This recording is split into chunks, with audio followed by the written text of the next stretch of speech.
Welcome to the Your Limitless Leadership Podcast with Jenny and Brent Widman. Here, we believe leadership isn't just about titles. It's about how you show up in every aspect of life. Whether you're leading a business, building a legacy as an entrepreneur, guiding your family, or striving to lead yourself first, this podcast is for you. Join us as we dive into real conversations about growth, decision-making, and the courage it takes to lead with purpose. Get ready to be inspired, challenged, and equipped to become the limitless leader you are meant to be. This is your Limitless Leadership Podcast. Let's lead without limits. Welcome to your Limitless Leadership Podcast. And I have to say, I am uber excited about this one because I have someone who's become a friend over the years. The last probably 5 to 6 years, I've gotten to know him and just who he is as a person and what he's all about. And it's funny when I look at Michael. His name's Michael Lawrence. He's a market exec at Merrill Lynch here in Minneapolis, and he runs the show. Let's just call it what it is. And he's been doing it for over 25 years at Merrill. I'll let him speak to that. But why I asked him, and I got to say why I asked him to be on here, is we were having it, and this is, maybe you don't know this, but we were having a conversation one day, and he pushed it back a little bit. And I thought, well, he's busy, blah, blah, blah, but you're going kayaking with your son. Yeah. And what that told me was, from the outside in, I looked at you as this guy's high level. He gets after it. He's very efficient. He does what he does. And in that moment, it was pretty cool to see that what was really important in your world. And I think that's something that people struggle with at times, is how do I keep the balance and keep it all straight? And yeah, that's what really stuck out to It's me. hard. I mean, I'm a huge fan of Scotty Scheffler. I'm not, Okay.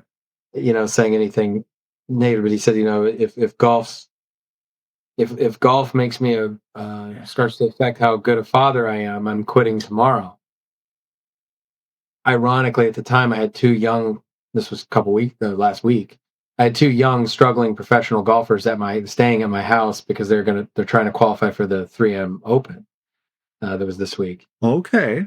And I could, when that little quote, I could kind of see like, well, that's easy for you to say, Scotty, because you've got $50 million, And I don't think that's how he meant it at all. Yeah. But it's hard because I'd always go fishing with, that's fishing really, I'd go fishing with my son or just hang with my wife and do all that kind of stuff. But you have to work, you have to provide for them too. And it's a difficult balance, I think, to know where you can draw those lines as a leader and say this priority, like they always are the biggest priority. Love that. But in order to take care of them as the priority, I have to be away from them a great deal of time. And that's a tough one. I think it's a little insincere sometimes for a leader to say, especially to people that work for him or her, make sure you're spending time with your family, make sure you're taking a vacation. It's like, well, all right, no problem, done. I'm not doing, but where do I draw that line with doing my job? And that's very tough. It's a tough thing to balance in life. How do you do that? Because the simple question. Yeah. How many people do you oversee? Well, Ballpark. it's a tricky answer. I mean, the Minnesota market has 361 people in its DG list, right? And so, so that's about it. And so we, me and my team are responsible for all aspects of the business. Obviously the sales, growing the business, protecting it, and all the HR and administrative functions of it. So it's about 360 people that we have, and it's 11 offices. North and South Dakota each have an office. West Wisconsin, Eau Claire has an office, and then 8 offices in Minnesota. So backtrack that a little bit, because that's and just to say it too, with family, married to Shannon. Okay? Married to Shannon. Yeah, and I love the Yeah. story about how you met her as well, so Yeah. which is a golf story and an athlete story in basketball. Yeah. Yeah. I played golf. I was raised in Arizona, Tucson, and I played golf for UC Irvine. I met Shannon in the weight room because the men's golf team and the girls basketball team were in the weight room at the same time, and um, I just was enamored with her. I thought she was great, but she was way out of my league. Um, and she long after a while we started dating, and she wanted to go back to Texas. I said I'm in, and I actually got hired by Merrill Lynch in Texas, just outside of Dallas, Las Colinas, Texas. And we were married that same year. It was 25 years ago. So you said over 25 years. It's just over. I started July 3rd of 2000. Yeah, with Merrill so 25 years with Merrill and 25 years of marriage on October 6th. So we have 4 kids.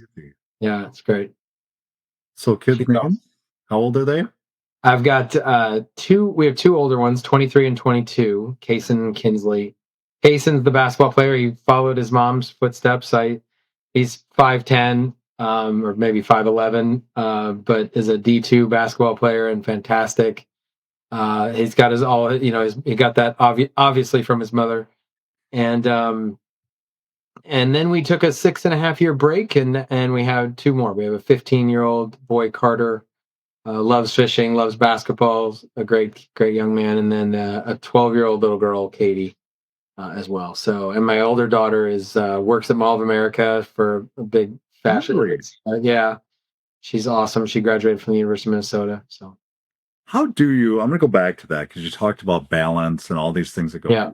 and I know that's not easy, especially doing what you do. Is it just giving yourself permission? Is it just making sure you plan it out? Is it working on your wife with that? Like, how do you do that when it comes? Well, when I do it, I do it. Despite the amount of time I've had to work on it, I do it still very poorly in some instances and very well in others. When I'm doing it well, it's intentional. It's on the calendar. My Merrill Lynch team knows about it, and my wife and kids know how it's going to go, and it's discussed. And so, a good example was last night. I have pretty much not every Thursday night, but we try at least once or twice a week. We have some form of dinner, small group get together type thing. And Thursday nights are a big one. Well, we had some of our best client associates were in a dinner last night, and it was 6:20. The dinner started at 4:30. We make it very easy for people to leave and go be with their family, and we kind of order the food quickly and stuff like that. And I just said to the group, my wife is at a volleyball game with my daughter, and my mom, and my son needs to be picked up at 6, a little before 7 o'clock. I gotta go. And that was all kind of prearranged on the family side, so I knew that was going to happen. But when I walked into that dinner, I stipulated that, and I talked about this is so it's like, here's how the evening's going to go. Here's what we're going to do. Here's the agenda. Anybody needs to leave. You'll be probably free to leave by about 5:45. You'll be fed and you can go. And I said, I myself am probably going to leave about 6:20, or I don't know if I said the specific time, but and then I was present at that dinner and knew what I was doing there, and then was also I was present because I knew I was fulfilling my family obligation to be good to my family and be there for them where they needed me in that sequence of how Thursday afternoon was going to go. And so I think when I'm intentional about it and do it that way, it's great. When I'm um, in a situation where work has an expectation of me, and I've got something on the work calendar, and then there's been a lack of Yeah. communication, and it's 7 o'clock at night, or it's approaching late in the evening, or it's a Friday afternoon, which is a pretty sacred time. Okay. Um, and there hasn't been dialogue. I'm letting somebody down, and I don't do well in that scenario. And so I think that what I end up doing at my worst in those scenarios is I let both sides down. I actually will choose work or family. And then when I'm in the work situation, I'm thinking about my family and not really in the work situation. Or when I'm with my family, I'm thinking about work and I'm looking at my cell phone and I'm not really with family. And I think that's the most difficult piece. And you've got to be intentional. You got to block the calendar. You got to know where my family obligations are and where my work obligations are. Now at 8:45 last night, my mom is visiting. I'm in the garage with her talking about something, and I see my phone ring, and it's a work issue. And not issue, it's actually a work opportunity. Yeah. Unorthodox at that hour for that call to come in. But I was like, hey, this is it was a recruit. It was a recruit. Okay. Okay. And I'm like, sorry, mom, I know you're here visiting, but this one, if this is the right call and it goes well, this brings home, this is my job. Yep. So here at an impromptu moment, I'm going to look in this case, it was my mom, and then Shannon came back out of the garage a minute later, and I just said, it's a recruit. And she goes, she gave me thumbs up. She's like, good, kill it, because we've had some intentional conversations about that. And when those opportunities present themselves, it's like, I'm going to take advantage of this, and you guys understand why. So I love your transparency, man. Again, I don't always do it.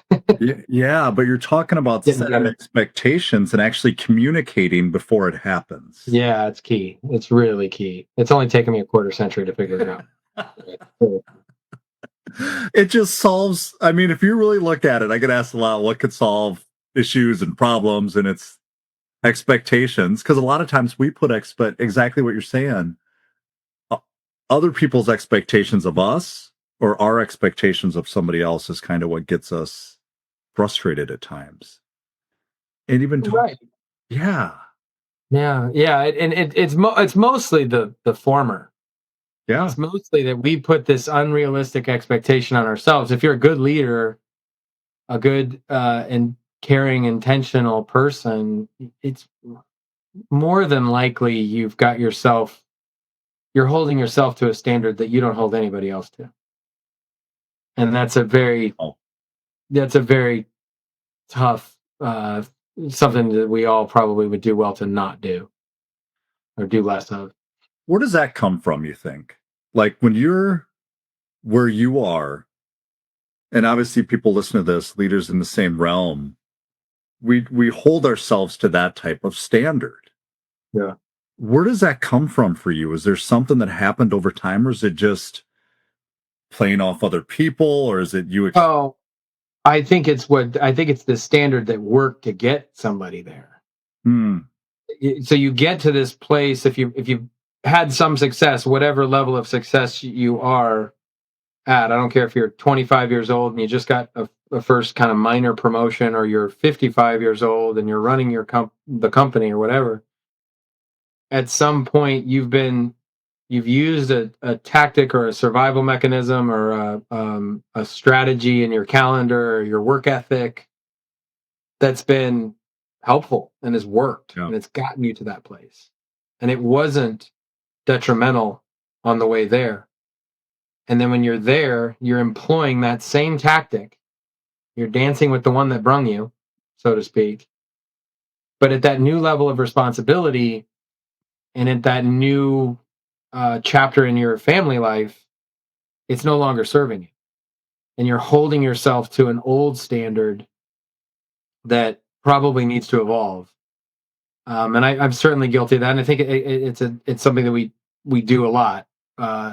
We go back and forth on. And I'm learning as I get older now. I think my dad used to say, "You're worthless until you're 40," which is pretty extreme, but there's some truth to it. There's some truth to it. Yeah, that I guess your frontal lobe doesn't close until you're like 25. And then for 15 years, you're kind of just learning how the world works. And so now at 48, I'm starting to realize, like, yeah, I'm really not nearly as effective as I could be when I have the throttle down hard and I'm pushing myself and my teammates around me, and then, God forbid, my core team that works directly for me, I'm getting all their stress levels higher. I'm just not effective as effective that way. But that way worked to get me to that place to some extent, right? There's some balance of that was like, it was effective when my responsibilities were smaller, or when my kids were really young and it didn't matter, or whatever. Yeah. Um, and that's where I think it's kind of the realization that it's not that same old strategy isn't going to work. And I think also that it's just human nature to some extent that we don't, not everybody, but I think there's a fair amount of people who don't tend to have a lot of empathy for themselves and empathy for everybody else's position. A great leader has great empathy. They can put themselves in other people's shoes really well. Mm. And as a leader, and that's the core of this podcast is about leadership. I think Yep. you use that empathy on everybody else except yourself, and that's dangerous, and it can lead to burnout, and maybe not even burnout as much as the people around you don't feel led; they feel told in a lot of ways, and that's you got to try to not do that. Has that happened over time? Because I'm, whew, that was, if you just listen to that, like what you just said, man, about what got us there isn't going to get us there. And Yeah. at some point, it can't be full throttle all the time. But from the outside in, we look at people and think they're doing that. Was Mhm. there, was it just a decision that you made that I'm going to put some boundaries up, or I'm going to create these boundaries, or communicate better, or all these different things? Or is it just an evolution of things over time? It's like a diet. You or any type of thing that requires a lot of maintenance. I don't know if I've made a snap decision. It's easier, and like I said, it's easier for me on a podcast to say how it all ought to be. It's a whole entirely different thing when you're in the moment. Yeah. And so, yeah, I think now at 48, having been a leader for at some level for 15 years, I'm a lot more conscious of it. And I realize that there's a different definition of full throttle, and that Yep. and what does that really mean, and credibility. And like I said, I don't want my leaders, the people that are with me in this journey, to feel like I'm telling them what to do all the time. And I had a tendency when I was younger to be a teller, and like, no, go say and do this, and then they learned that I just direct them on every little thing. And it worked because I worked super hard. My throttle was down. They were okay with that to some extent because it was relatively small level of responsibility. Then as I grew and got promoted, you realize, hey, that ain't gonna work.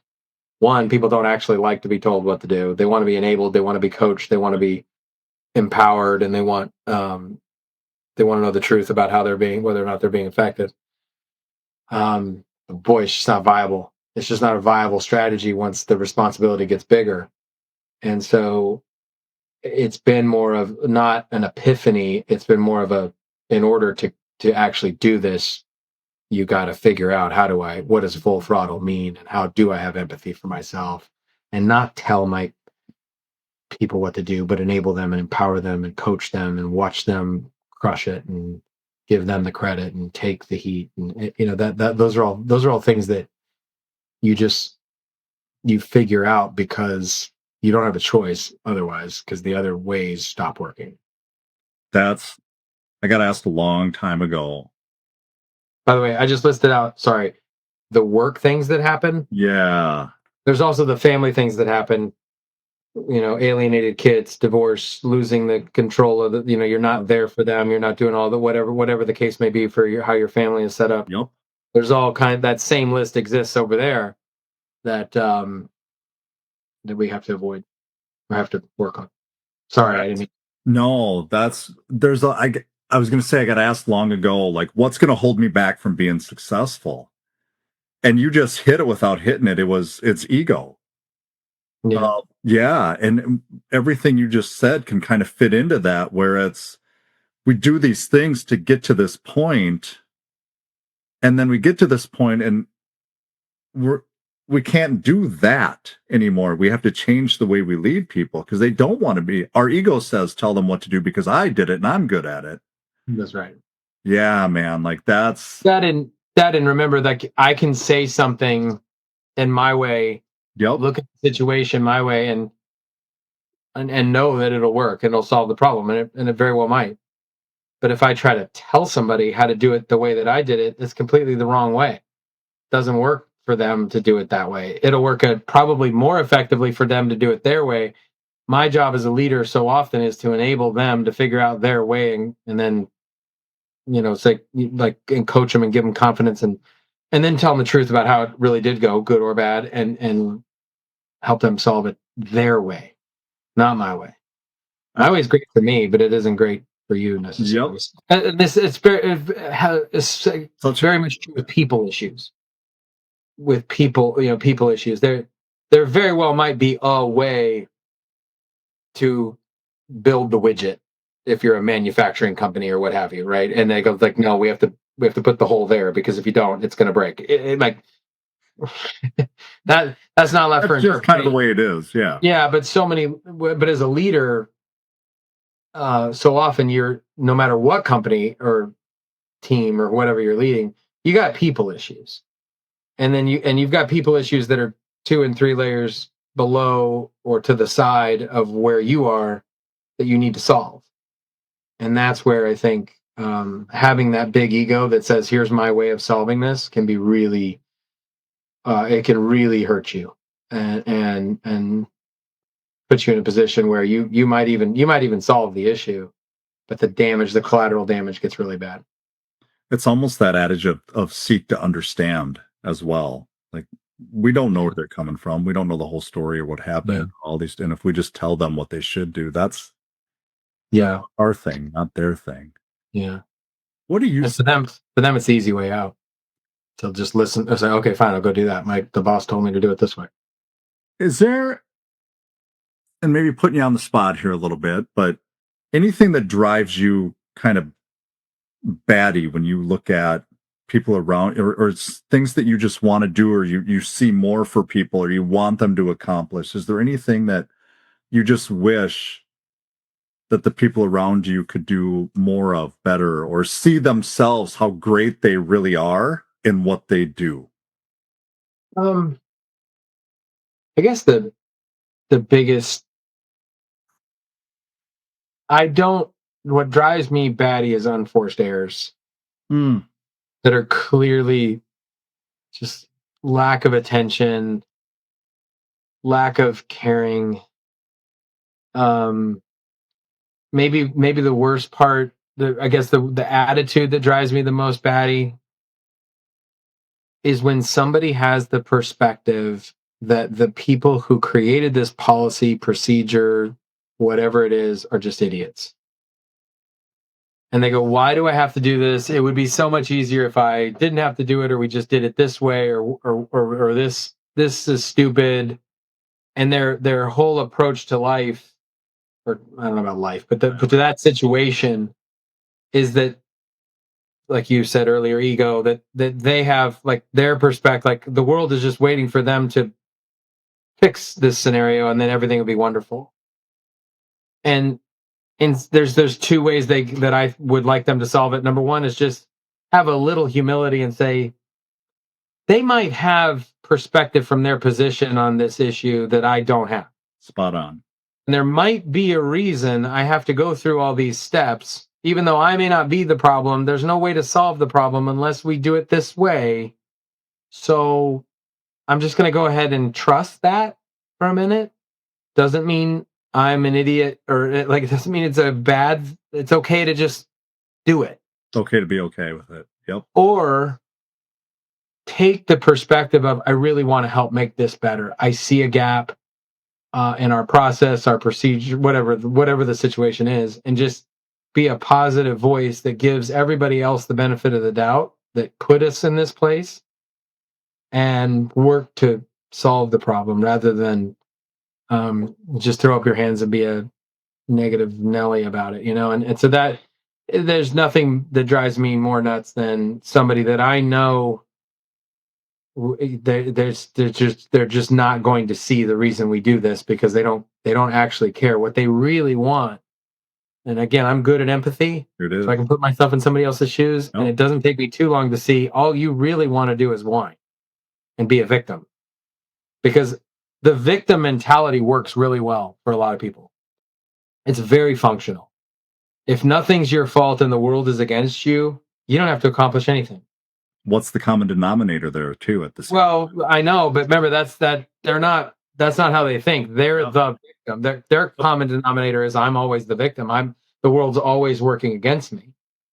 And when somebody has that, it's really, one, it is actually infectious. It spreads. It does. So be very careful about that in your boardroom. But then two, like I said, it's a very functional way to go through life because there's no pressure to accomplish anything when everything is stacked against you. And so if you create that world for yourself, it can be really effective. And I think that really brings down a team and is tough. Again, I'm not arguing people do that in every aspect of their life. They might do it in a certain scenario that limits their responsibility for themselves. So that's my pet peeve is trying to get people to see that and be like, no, we have this whatever. It's usually a process or a policy or a procedure in how we have to go about things. We have it for a reason. You may not understand the reason, but the people that created it didn't just, as I like to joke, rub their hands together and say, let's see how we can mess with this person. Yeah, like do it to get you. Yeah. Nobody to get you. Yeah. So, just recognize that, give them the benefit of the doubt, do whatever it is you have to do. But if you really see, okay, yes, I see that, but they're missing this piece, then let's raise that up and let's have a good conversation about it. See if we can't fix it. And I ask you too, like, how do you combat that victim mentality? How do you help that or what have you? But you kind of answered it when you said they almost just want to be in the know. And when people know why things are the way they are, yeah. Well, now I can wrap my mind around it. It makes it a little easier for me. I don't have to be happy about it, but at least I know. Absolutely. One of our themes and philosophies of how there's 28 leaders on my team, I guess, and one of the themes that I hope they all have is you're not entitled. The people that we're leading are not entitled to a yes. They're actually not even entitled to an outright no, but they are in fact entitled to an explanation.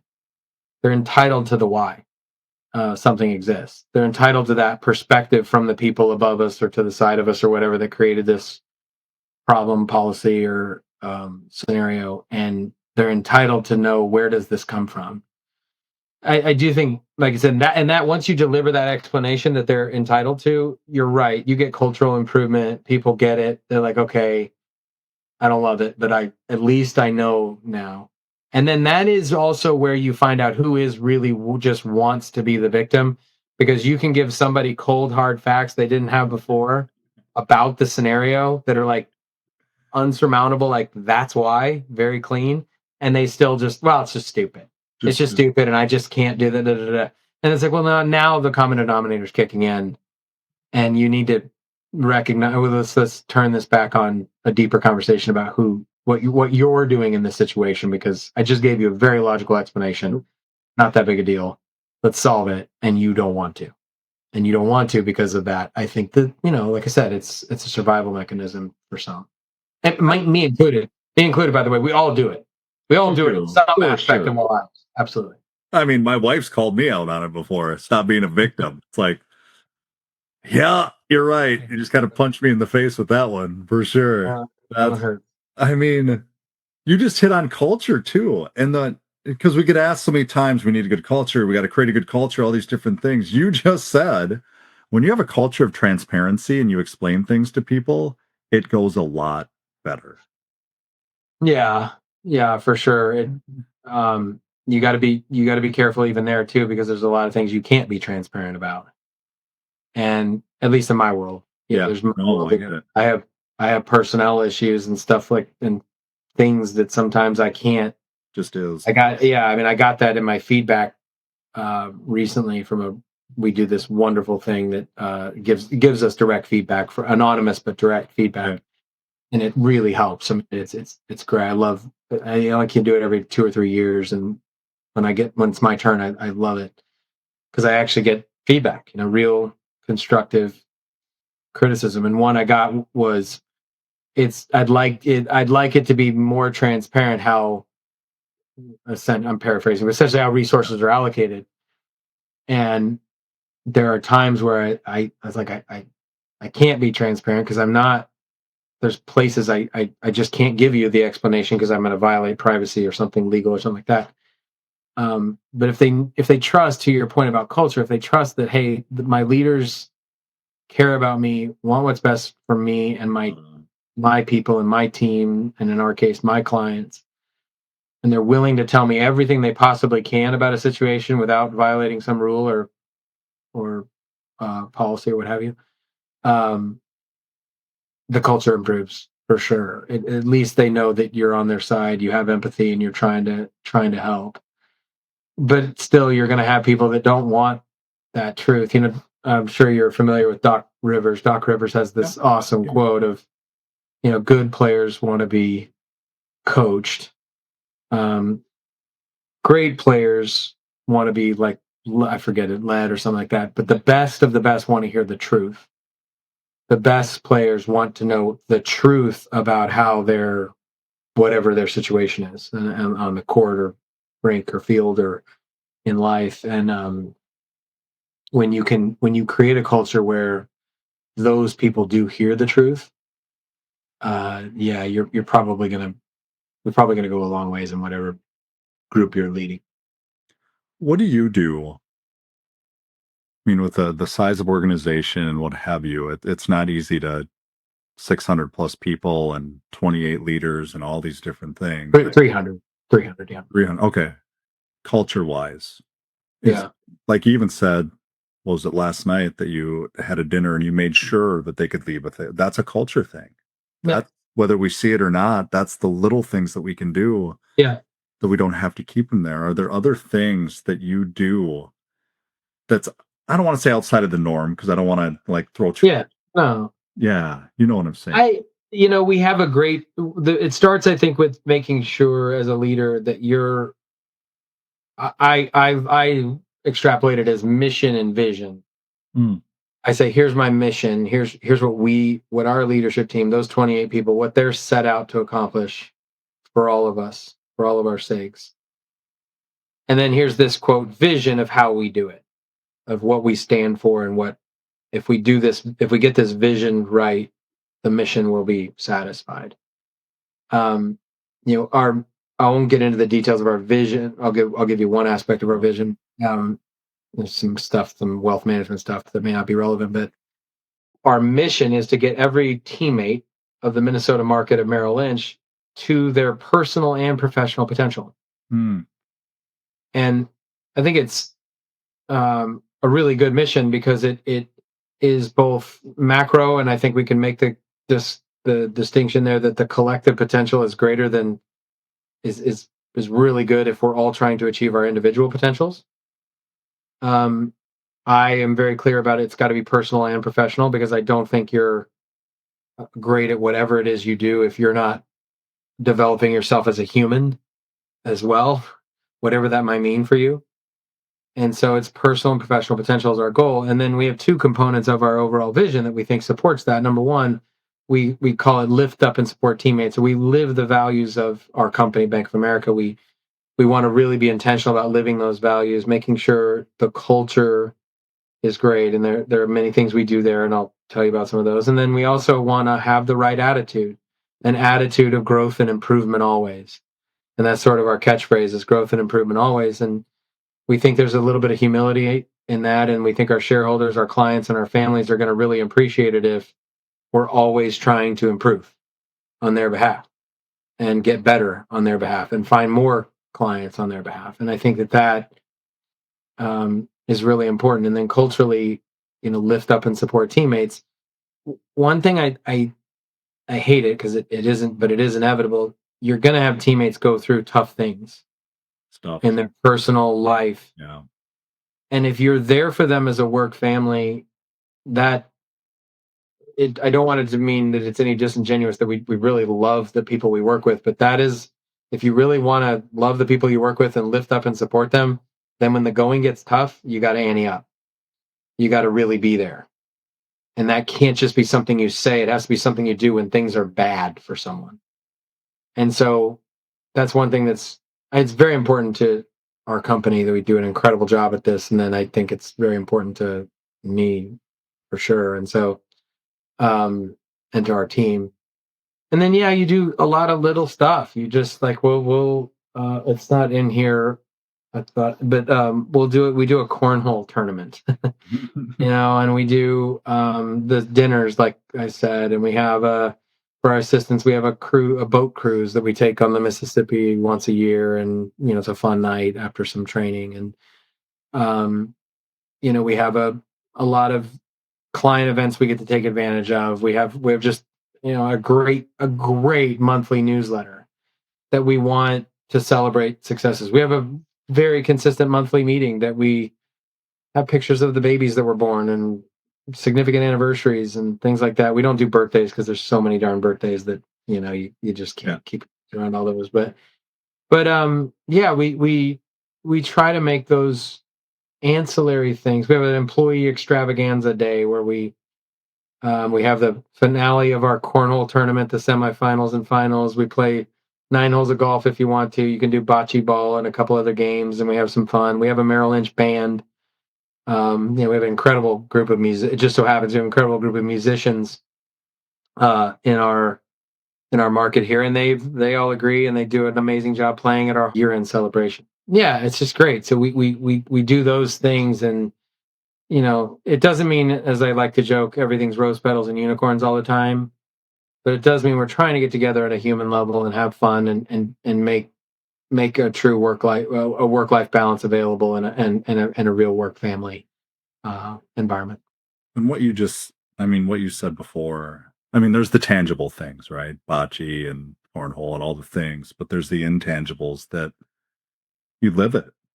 Oh, yeah. It's what you can, it sounds funny, Michael, but it oozes off of you when you talk about empathy and caring about people and what have you, that Yeah. you can tell you're not just saying it, like you actually live it. And that's to me, that's leadership, that's culture, that's empathy, that's caring, that's all those things. And Well, thank you. I appreciate it. And I'm not perfect at it, and it's hard. And I guarantee you, of all the 360 people, you probably have some that would be like, "Well, yeah, but in this situation, that went that way." But you just try and you try and try to make sure that you're doing the best job you can, um, to give that enough, because it is genuine. I mean, it is. That's why I do it, and why I love what I do, is because of the impact you get to have on people. It's not altruism. It's selfish. I get a lot of satisfaction by helping someone or doing something for someone. I get a lot. I get it. It's for me. I feel kind of guilty in that sometimes, but it's like, wait a minute, no, that's okay. It That's, is. yeah, it's not, and I'm not trying to be like, oh, I love helping people. It's like, well, yeah, I mean, I do, but it's fun, and there's a leader that I look up to a lot. He says, when you're talking with anybody you're working with, make sure that the um, MMFI is tattooed on their forehead. And MMFI is make me feel important. And his message is, if I make somebody feel important, I get that empathy that I have for them. I get to make an impact on them that will in turn make the place better and make them better, and they'll make somebody else feel important. And that's so he kind of lives by that motto, and I love it, because it really, it's a cool way to go about thinking about your interactions with other people and the difference that you can make. And yeah, it is in a way selfish because it makes you feel great. Well, it goes back to the beginning of the conversation too, with expectations and what have you, instead of being in a meeting thinking about the family and being with the family and thinking about work. Yeah. You're making people feel important because you're in it with them. Yeah. You're in it. Yeah. And that's the good stuff, is when you're intentional, when you're present. Yeah. Those are those are the good times. And again, I'm not even close to perfect at that. Not I mean, nowhere close. but I know, and like I We're said, all a it's work in progress. yeah. But I'm getting better, I suppose, at it, so that's good. I love it, man. Just your humbleness and transparency, and No, it's great. it's Thank, refreshing. It really is because you thanks for the opportunity to talk about it. Yeah, just to see that you can get to that point and still hold true to who you are as a person too at the same time. So it's pretty cool. I love it. Thank you so thank much. you. Yeah, for being Yeah, Brent, I enjoyed it. It was great. I appreciate the opportunity to talk a little bit. And like I said, I'm nowhere very much work in progress. love it. And that's A lot of time. you want to find a good one, Mr. Michael Lawrence at Merrill. He is one of the best. So yeah, I Hey, appreciate thanks a lot. It yeah. was awesome to be on this. Thank you so much. Thanks for joining us on the Your Limitless Leadership Podcast with Jenny and Brent Widman. We hope today's conversation inspired you to think differently about leadership, not just in your career, but in every part of your life. Remember, leadership starts with leading yourself first. It's about taking action, making bold decisions, and showing up with purpose. Now, it's time to take what you've heard today and put it into practice. Whether it's in your business, your community, your family, or your own personal growth, start leading without limits. You have the power to become the leader you're meant to be. Until next time, keep pushing your boundaries and leading with purpose.